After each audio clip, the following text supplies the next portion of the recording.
ముఖ్యంగా ఒక మంచి కార్యక్రమానికి ఈరోజు శ్రీకారం చుట్టడమే కాకుండా ఒక జవాబుదారీతనంగా ఈ గవర్నమెంట్ 2 సంవత్సరాలు చేసిన కార్యక్రమాలని ప్రజలకి విన్నవించేందుకు, అదేవిధంగా ఇంకా ఈ ప్రజలకు ఏం చేయాలన్న ఒక ఆలోచనతో ముందుకెళ్లేదానికి ఒక ప్రణాళిక సిద్ధం చేసుకోవడానికి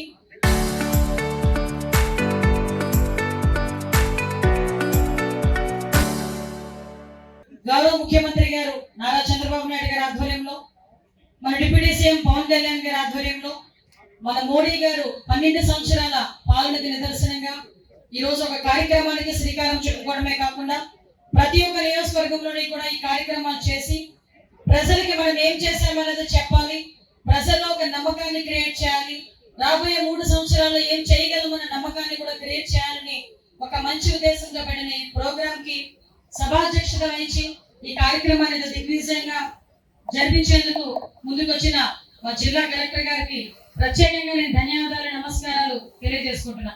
ఎందుకంటే ఒక అడ్మినిస్ట్రేషన్ పరంగా ప్రజాప్రతినిధులుగా మేమందరూ ఎంతమంది ఉన్నా కూడా అడ్మినిస్ట్రేషన్ చేయాల్సిన జిల్లా కలెక్టర్ అండ్ ఎస్పీ అంతే నిబద్ధతతో పనిచేస్తేనే మన జిల్లాల అభివృద్ధి అనేది జరుగుతాయి.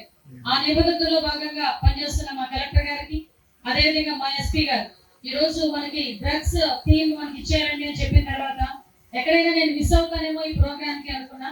బై గాడ్స్ గ్రేస్ ఈ కార్యక్రమానికి కూడా నేను రావడం అనేది నిజంగా నా అదృష్టం కింద, నా గౌరవం కింద భావిస్తున్నాను. ఎందుకంటే ఎంతో మంది కుటుంబాలు, ఎంతో మంది యువత భవిష్యత్తుకి ఈ రోజు ఆటంకంగా మన గంజాయి నిర్మూలన అన్నది విజయనగరం థీమ్ గా పెట్టుకున్నందుకు, అదేవిధంగా దాన్ని దిగ్విజయంగా పూర్తి చేస్తున్నందుకు గౌరవ ఎస్పీ గారికి ప్రత్యేకంగా ధన్యవాదాలు తెలియజేసుకుంటూ ఈ రోజు ఈ కార్యక్రమానికి నాతో పాటు ముఖ్య అతిథులుగా విచ్చేసిన మీ అందరి అభిమాన నాయకుడు, నా సోదరుడు ఎంఎస్ఎంఈ శాఖకి, అదేవిధంగా ఎన్ఆర్ఐ శాఖకి మంత్రివర్యులు కొండపల్లి శ్రీనివాసరావు గారికి ప్రత్యేకంగా ధన్యవాదాలు. అదేవిధంగా ఈ రోజు మా జోనల్ ఇన్ఛార్జ్ మన తణుకు ఎమ్మెల్యే గారు అనిల్ రాధాకృష్ణ గారికి, అదేవిధంగా పెద్దలు గౌరవనీయులు ఎమ్మెల్యే గారు పెద్దలు కల్లా వెంకటరావు గారికి, అదేవిధంగా కొండ్ర మురళి గారికి. ఈ మధ్య కాలంలో తెలుగుని అవలోకంగా మాట్లాడుతున్నారు మా అతిథి గెస్ట్. ఇంతకు ముందు తెలుగు మాట్లాడాలంటే ఎవరు తప్పుడు మాట్లాడతారని వెనకాల చిన్న చిన్న హింట్ ఇచ్చేదాన్ని, కానీ ఈరోజు నాకే తిరిగి హింట్ ఇచ్చేటట్టుగా తెలుగు మాట్లాడుతున్నారు. నిజంగా గ్రేట్. నేను చాలా హ్యాపీగా ఫీల్ అవుతున్నా. మీ విజయనగరం ముద్దు బిడ్డ అతిథి గజపతిరాజు గారికి కూడా ప్రత్యేకంగా ధన్యవాదాలు తెలియజేసుకుంటూ, మా అన్న రాజు గారు అనాలా, జమీందార్ అనాలా, ఏదైనా అనొచ్చా, మా బేబీ రైన్ అన్న గారికి, అదేవిధంగా మా సోదరిమణి లలిత్ కుమార్ గారికి, మా పెద్దలు గౌరవనీయులు మా అన్న కొండ్ర మురళి గారికి ప్రత్యేకంగా ధన్యవాదాలు తెలియజేసుకుంటూ, వేదిక అందించిన కార్పొరేషన్ చైర్మన్లకి అందరికీ కూడా మా నెల్లిమల్ల బంగారాజు గారికి, రాష్ట్ర కార్పొరేషన్ చైర్పర్సన్ గారికి, మా బీజేపీ అధ్యక్షుడు వర్మ గారికి, ముఖ్యంగా మా తెలుగుదేశం పార్టీ అధ్యక్షుడు సోదరుడు నాగార్జున గారికి, అదేవిధంగా పెద్దలందరికీ కూడా మా బొబ్బిలి రెడ్డి లక్ష్మీనాయుడు గారికి, మా జనసేన చీపురుపల్లి అధ్యక్షుల ఇన్ఛార్జి గారికి అందరికీ కూడా పేరు పైన ధన్యవాదాలు. ముఖ్యంగా ఇంత ఈ వేడిలో కూడా ఇక్కడికి వచ్చిన విజయనగరం ప్రజానికాన్ని అందరికీ కూడా పేరు పేరున ధన్యవాదాలు, నమస్కారాలు తెలియజేసుకుంటూ, తమ్ముళ్ళు అన్న నా బిడ్డ వయసు ఉంది, నా కొడుకు వయసులో ఉన్నారు మీరందరూ కూడా. సో తమ్ముళ్ళు కాదు, బిడ్డ లాంటి వాళ్ళే.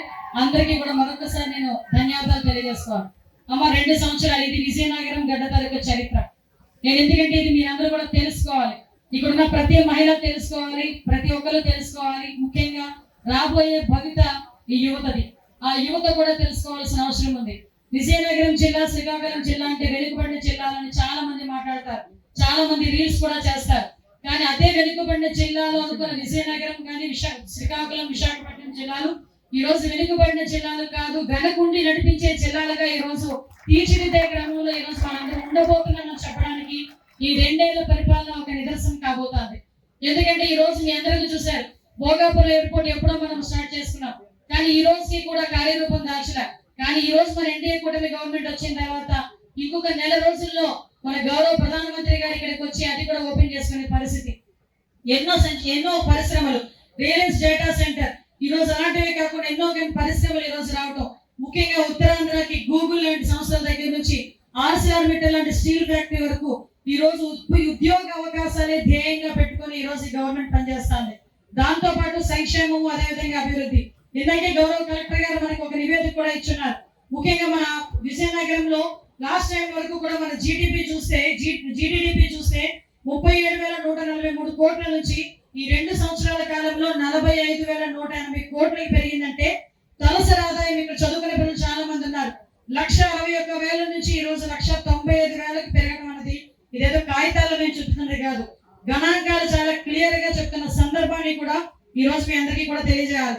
ఎందుకు అనుకుంటే ఈ రోజు అభివృద్ధి కార్యక్రమాల్లో కూడా దగ్గర 6,000కి పైగా ఈ రోజు సంక్షేమ అభివృద్ధి కార్యక్రమాలకి శ్రీకారం చుట్టడమే కాకుండా దానికి దగ్గర 1,200 కోట్ల రూపాయలు వెచ్చించి ఈ 2 సంవత్సరాల కాలంలో ఈ రోజు మీ ఊర్లో పడ్డ రోడ్డైనా, మీ ఊర్లో ఉన్న ఒక నీళ్లు సాగునీరైనా, త్రాగే నీరైనా ఏదైనా కూడా ఈ 2 సంవత్సరాల కాలంలో జరిగినవే.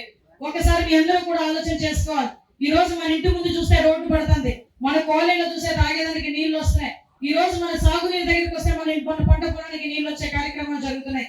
ఇవన్నీ జరుగుతున్నాయి అనుకుంటే ఒక దార్శనికత కలిగిన నాయకుడు తాలూకా నాయకత్వం. ఈ రోజు అదే విధంగా ఈ రోజు ఎన్నో పరిశ్రమలు వస్తున్నాయి, ముఖ్యంగా సంక్షేమ కార్యక్రమాలు. ఇందాకే పెద్దలందరూ కూడా చెప్పారు, చాలా మంది సంక్షేమానికి అది చేస్తామని చెప్పి ఓట్లు ఎంచుకున్న తర్వాత మొండి చేయి చూపించిన సందర్భాలు కూడా చాలా కనిపించినాయి. కానీ ఈ రోజు అది కాదు. గవర్నమెంట్ 2,000 నుంచి 3,000 రూపాయలు ఆ రోజు వాళ్ళు పెంచినా కూడా 3,000 రూపాయల నుంచి 4,000 రూపాయలు పెంచడానికి ఇంకా ఎలక్షన్లు కాలేదు, రిజల్ట్ రాలేదు, అయినా కూడా ముందు నెల నుంచి ఇస్తామని చెప్పి ఈ రోజు దేశంలోనే పెన్షన్స్ అత్యధికంగా ఇస్తున్న రాష్ట్రం ఏదైనా ఉందంటే అది మన ఒక్క ఆంధ్రప్రదేశ్ రాష్ట్రమే. ఈ రోజు ఆంధ్రప్రదేశ్ రాష్ట్రం ఎన్ని అప్పుల్లో ఉన్నా కూడా, ఎంత లోట్ బడ్జెట్ లో ఉన్నా కూడా ఈ రోజు ఒక అవ్వకి ఒక తాతకి భరోసా కల్పించాలి, ఒక భర్త లేని వితంతువుకి భరోసా కల్పించాలి, ఒక ఒంటరి మహిళకి భరోసా కల్పించాలి, ముఖ్యంగా ఒక వికలాంగుడికి భరోసా కల్పించాలి. మొన్న ఒక వేరే కాన్స్టిట్యున్సీ ఒక దగ్గరికి వెళ్ళేసరికి ఒక అతను దగ్గరికి వచ్చాడు, వీల్ చైర్ లో దగ్గరికి వచ్చాడు. కంప్లీట్ గా ఆ రోజు నన్ను చూడడానికి వచ్చాడంట. అతను అయితే మంచానికి పడి ఉంటాడు. నేను అడిగాను, ఏమయ్యా పెన్షన్ వస్తుందా అని. అమ్మ వస్తుందమ్మా అన్నాడు. ఎంత వస్తుందన్నాడు. 15,000 రూపాయలు వస్తుందమ్మా అన్నాడు. 15,000 రూపాయలు నాకు పెన్షన్ వచ్చిన కారణంగా నా ఇంట్లో కూర్చోబెట్టి భోజనం పెడుతున్నారు, నా మందులకయ్యే ఖర్చులు నేనే కొనుక్కుంటున్నాను, ఇంకా అడపా నా కుటుంబంలో ఏమైనా డబ్బులు అవసరమైతే తిరిగి నేనే ఇచ్చే పరిస్థితికి, నాకు గౌరవంగా బతికే పరిస్థితి ఈ రోజు ఎన్డీఏ కూటమి తీసుకొచ్చిందంటే అది గౌరవ చంద్రబాబు నాయుడు గారికి, పవన్ కళ్యాణ్ గారికి ధన్యవాదాలు నా పక్షాన చెప్పండి అమ్మా అని చెప్పారు. ఇలాంటివి కనుక మనం ఒకసారి ఆలోచిస్తే ప్రతి గడప ఎక్కితే ప్రతి ఒక్క కథ కనిపిస్తుంది. ఈ రోజు 4,000 రూపాయల పెన్షన్ దగ్గర నుంచి 6,000, 10,000, 15,000. అదేవిధంగా మీ అందరికీ తెలిసి ఈ రోజు అన్నదాత సుఖీభవ కింద రైతులకు ఇచ్చే డబ్బులు కానీ, ముఖ్యంగా తల్లికి వందనం కింద ప్రతి ఒక్క బిడ్డకి ఇచ్చే డబ్బులు కానీ. ఇందాకే ఒక అమ్మాయి 4 గేదెలు కొనుక్కున్నానమ్మా, నేను ఈ రోజు 30,000 రూపాయలు సంపాదించుకుంటున్నానని చెప్పింది. ఆ అమ్మాయిని అడిగా, ఎంతమంది అమ్మా బిడ్డలు నీకు అని. అమ్మాయి 2 పిల్లలు, ఒక అబ్బాయి 2nd క్లాస్ చదువుతున్నాడు, ఇంకొక అమ్మాయిని ఈరోజు స్కూల్లో జాయిన్ చేయాలి. తల్లికి వందనం వచ్చిందా అమ్మా, 15,000 రూపాయలు వచ్చిందమ్మా అని చెప్పి ధైర్యంగా గర్వంగా చెప్పిన సందర్భం. 5 పిల్లలు ఉంటే 5కి, 7 పిల్లలు ఉంటే 7కి కూడా ఇచ్చే పరిస్థితి ఈ రోజు కనిపిస్తా ఉంది. ఈ రోజు చాలా సంక్షేమ కార్యక్రమాలు, ఫ్రీ బస్ ఇచ్చాం. చాలా మంది ముందు నవ్వారు ఫ్రీ బస్ అంటే. ఈ రోజు అదే ఫ్రీ బస్సుల్లో మా ఆడపిల్లలు ఎక్కడికైనా వెళ్ళి ఏదైనా పని చేసుకోవడానికి కానీ, ఏదైనా తెలుసుకోవడానికి కానీ ధైర్యంగా వెళ్ళి ఈ రోజు ఫ్రీ బస్ కూడా వెళ్ళే పరిస్థితి కూడా కనిపిస్తా ఉంది. గ్యాస్ కనెక్షన్స్ కానీ అనేక సంక్షేమ కార్యక్రమాలు. ముఖ్యంగా ఈ రోజు చాలా మంది పిల్లలు ఉన్నారు. ఇప్పటికే ఎండ చాలా ఎక్కువగా ఉంది, నేను కూడా తొందరగా ముగించాను. మీ అందరికీ తెలియాలమ్మా, నేను హోమ్ మినిస్టర్ అయ్యే టైంకి, గౌరవ నారా లోకేష్ గారు పాదయాత్ర చేసే టైంకి ఎక్కడ చూసినా కూడా గాంజా ఎక్కువగా కనిపించాయి, డ్రగ్స్ ఎక్కువగా కనిపించాయి. అవి ఎంత దారుణంగా కనిపించాయంటే గాంజా, డ్రగ్స్ 2 తీసుకున్న వాళ్ళు విచక్షణ కోల్పోయి కన్న తల్లిదండ్రులు కూడా విచక్షణ రహితంగా కొట్టే పరిస్థితి, కన్న తల్లిదండ్రుల మీద కూడా దాడి చేసే పరిస్థితుల వరకు వెళ్ళిపోయాయి. ఆఖరికి ఆడబిడ్డలకి కూడా డ్రగ్స్ అలవాటు చేసే పరిస్థితికి దిగజారిపోయారు. ఆ రోజు పాదయాత్ర చేసిన సందర్భంలో చిత్తూరు జిల్లాలో గౌరవ లోకేష్ గారి దగ్గరికి ఒక ఆడబిడ్డ మొత్తం స్కార్ఫ్ కట్టుకొని వచ్చింది. ఏమ్మా ఇలా వచ్చావంటే వాళ్ళ తల్లి చెప్తుంది, నా బిడ్డకి గాంజా అలవాటు అయిపోయిందమ్మా, స్కూల్కి వెళ్ళట్లేదు, నా బిడ్డ ఇబ్బంది పడుతుంది అంటే ఆ రోజు నాంది పలికింది, ఈ ఈగల్ అన్న ఒక సంస్థను ఏర్పాటు చేయాలి, ఒక టాస్క్ ఫోర్స్ ఏర్పాటు చేయాలని. ఈ రోజు మేము ప్రమాణ స్వీకారం చేసిన తర్వాత ఇంకా ఛార్జ్ తీసుకోకుండానే ఈ గాంజా మీద ఒక టాస్క్ ఫోర్స్ ఏర్పాటు చేయాలని ఆ రోజు మేము అనుకుని గౌరవ ముఖ్యమంత్రి గారికి ఒక నివేదిక ఇస్తే, గౌరవ ముఖ్యమంత్రి గారి ఒక గ్రద్ద టైప్ నుండి నిఘా వ్యవస్థను ఏర్పాటు చేయాలి అని చెప్పి ఈ రోజు ఈగల్ అని పేరు పెట్టింది కూడా సాక్షాత్తు మన ముఖ్యమంత్రి చంద్రబాబు నాయుడు గారు. ఆ రోజు నుంచి ఈ రోజు వరకు కూడా ఈగల్ వ్యవస్థ కానీ, మా పోలీస్ వ్యవస్థ కానీ దాని మీద ఎంతవరకు దృష్టి పెడుతున్నారంటే మీరందరూ అనుకోవచ్చు, ట్రాన్స్పోర్ట్ చేసేవాడు ఏముంటాడు, వాడికి 5,000 రూపాయలు 10,000 రూపాయలు ఇస్తాడంటే డబ్బులు ట్రాన్స్పోర్ట్ చేస్తాడు. కానీ ట్రాన్స్పోర్ట్ చేసేవాడు ఒక్కడే మేము పట్టుకోవట్లే. దానికి ఎవరైతే కింగ్ పిన్స్ ఉన్నారో వారిని కూడా ఈ రోజు మేము పట్టుకొని వాళ్ళ ఆస్తులు కూడా జప్తు చేసే కార్యక్రమానికి శ్రీకారం చుట్టాం. మొట్టమొదటిసారిగా విజయనగరం, అనకాపల్లి జిల్లాల్లోనే దగ్గర 4 కోట్ల రూపాయల ఆస్తులు కూడా జప్తు చేసి ఈ రోజు గవర్నమెంట్ కి కూడా మేము అప్పచెప్పిన పరిస్థితి ఈ రోజు కనిపిస్తా ఉంది. ఈ రోజు మీరందరూ అనుకోవచ్చు, ముఖ్యంగా పిల్లలు, మగ పిల్లలు కానీ ఆడపిల్లలు కానీ ఏసిన పిల్లలు ఎలా ఉంటారంటే, ఎవడో వచ్చి ఒక్కసారి చేస్తే ఏమైపోతాదిలే, ఒక్కసారి కొడితే ఏమైపోతాదిలే అనుకున్న పరిస్థితి నుంచి అదే అలవాటుగా మారే పరిస్థితి. రీసెంట్ గా ఒక సంఘటన ఒక జిల్లాలో జరిగింది. కొన్ని నేను రివీల్ చేయకూడదు కాబట్టి చేయట్లేదు. ఆ తల్లిదండ్రులు ఇద్దరు వచ్చి కంప్లైంట్ ఇచ్చారు, అబ్బాయి మీద కాదు అమ్మాయి మీద. ఒక నిమిషం నాకు షాక్. ఏమైందని కనుక్కుంటే ఆ అమ్మాయికి గాంజా అలవాటు చేసి కొంతమంది ఆ అమ్మాయి తిరిగి వాళ్ళ తల్లిదండ్రుల మీద విచక్షణారహితంగా దాడి చేస్తే కన్న తల్లిదండ్రుల్ని ఆడబిడ్డ మీద చర్యలు తీసుకోవడానికి పోలీస్ కంప్లైంట్ ఇస్తే ఆ అమ్మాయిని తీసుకెళ్లి మేము ఒక డిఅడిక్షన్ సెంటర్ లో పెట్టి ఈ రోజు చదివించుకునే పరిస్థితి. ఇలాంటి అనేకమైన సంఘటనలు.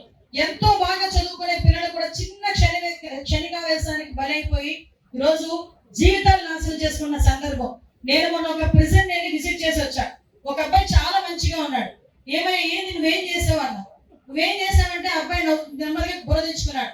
పక్కన చెప్తున్నారు, అమ్మ గాంజా కేసు. ఏం చదువుతున్నావన్నా? ఏం చదువు? Degree BTech final year. ఆ పక్కన నా పోలీస్ డిపార్ట్మెంట్ వాళ్ళు చెప్పారు, ఆ అబ్బాయికి 18 లక్షల ప్యాకేజ్ కూడా అబ్బాయికి జాబ్ వచ్చిందమ్మా, కానీ కేవలం ఆ డ్రగ్స్ లో పట్టుబడిన కారణంగా ఈ రోజు జైల్లో ఉన్నాడు. మీరు అందరూ అనుకోవచ్చు బెయిల్ వస్తుందని. ఎన్డీపీఎస్ కేసు చాలా స్ట్రిక్ట్ గా ఉంది, బెయిల్ కూడా వచ్చే పరిస్థితి లేదు. మీరు అనుకోవచ్చు నేనేం చేశాను, నేను తీసుకెళ్ళి అక్కడ ఇచ్చాను అంతే కదా అని. సరఫరా చేసిన మీ చేతిలో ఉన్న కనీసం అలాంటి వాళ్ళతో గ్రూప్ లో కూడా కూర్చున్న మీ అందరి మీద కూడా కేసులు బుక్ అయ్యే పరిస్థితి కనిపిస్తా ఉంది. ఉజ్వలమైన భవిష్యత్తు. ఈ రోజు విజయనగరం జిల్లా నుంచి ఎక్కడికెక్కడికో వలస వెళ్ళి మీరు ఉద్యోగాలు చేయాల్సిన అవసరం లేదు. మీరు మంచిగా చదువుకొని డిగ్రీ చేతిలో పట్టుకోండి, మీ ఇంటికి ఉద్యోగాలు వచ్చే పరిస్థితి ఈ రోజు ఎన్డీఏ కూటమి గవర్నమెంట్ తీసుకొచ్చే కార్యక్రమానికి శ్రీకారం చుట్టింది. దానిలో భాగంగా 20 లక్షలకు పైగా ఉద్యోగాలు ఇవ్వాలి లక్ష్యంతోనే ఈ రోజు పనిచేస్తున్నారు. ఈ రోజు విజయనగరం జిల్లాలో ఈ 2 సంవత్సరాల కాలంలో కేవలం జాబ్ మేళాలు పెట్టి 10,000 మందికి పైగా ఈ రోజు ఉద్యోగాలు ఇచ్చిన ఘనత కూడా మా కలెక్టర్ గారికి దక్కుతుంది. ఎందుకంటే చదువుకున్న బిడ్డలు ఎవరైనా ఉన్నా కూడా ఏదో ఒక రకంగా వాళ్ళ ఉద్యోగాలకు పంపించాలి, వాళ్ళని చదివించాలనే తపంతో ఈ రోజు మేము పనిచేస్తున్నాం. యువత భవిష్యత్తునే ధ్యేయంగా పెట్టుకుని యువత భవిష్యత్తు ఒక బంగారు భవిష్యత్తు అవ్వాలని ఈ రోజు గౌరవ నారా లోకేష్ గారు చేస్తున్న కృషికి మనందరం కూడా సపోర్టివ్ గా ఉందాం. ఈ రోజు ఇందాక మీరు ఎవరైతే చేశారో శపథం, ఆ గాంజా రహిత ఆంధ్రప్రదేశ్ చేయడానికి మనందరం కూడా సిద్ధంగా ఉండాలి. చాలా మంది అనుకుంటారు నాకు 5,000 రూపాయలు ఉంటే నేను ఫీజు కట్టుకోవచ్చేమో, 10,000 రూపాయలు ఉంటే ఫీజు కట్టుకోవచ్చేమో అని. అది ఆ సోర్స్ దొరక చాలా మంది గాంజా ట్రాన్స్పోర్ట్ చేసే పరిస్థితులు కూడా వెళ్తున్నాయి. దాని వల్ల పోయేది మీ జీవితాలే. ఈ రోజు విశాఖపట్నం సెంట్రల్ ప్రిజన్ లో చూసుకుంటే సుమారుగా అక్కడ కెపాసిటీ 2,000. అందులో గాంజా ట్రాన్స్పోర్ట్ చేసి రిమైండ్ ఖైదీలుగా ఉన్న వాళ్ళు ఎంతో మంది తెలిస్తే మీరు ఆశ్చర్యపోతారు. దగ్గర 1,100 మంది ఉన్నారు. నేను వెళ్ళి చూసి వచ్చా, వాళ్ళందరితో కూడా మాట్లాడొచ్చా. వాళ్ళందరూ కూడా చిన్న క్షణికావేశానికో చిన్న డబ్బులకో ఆశపడి ఈ రోజు జైల్లో మగ్గుతున్న సందర్భాలు కూడా ఉన్నాయి. దయచేసి అమ్మ పిల్లలను మీ అందరికీ ఒకటే చెప్తున్నా, మీ తల్లిదండ్రులు ఎంతో కష్టపడి ఒక పూట తిని ఒక పూట తినక మిమ్మల్ని చదివించుకొని మీరు బంగారు భవిష్యత్తుకు రావాలని వాళ్ళు త్యాగాలు చేసి మిమ్మల్ని చదివిస్తున్నారు. ఆ త్యాగం మర్చిపోకుండా ఎటువంటి దురలవాట్లకి లేకుండా బంగారు భవిష్యత్తుని తీర్చిదిద్దుకుంటారని, దానికి ఎన్డీఏ కూటమి గవర్నమెంట్ మేము ఎప్పుడు కూడా సపోర్టివ్ గా మీ అందరికీ ఉంటామని తెలియజేసుకుంటూ ఈ కార్యక్రమానికి మా అందరికీ కూడా మంచి అవకాశం ఇచ్చిన గౌరవ ముఖ్యమంత్రి చంద్రబాబు నాయుడు గారికి, అదేవిధంగా ఉప ముఖ్యమంత్రి పవన్ కళ్యాణ్ గారికి, నరేంద్ర మోడీ గారికి కూడా ప్రత్యేకంగా ధన్యవాదాలు తెలియజేసుకుని సెలవు తీసుకుంటున్నాను.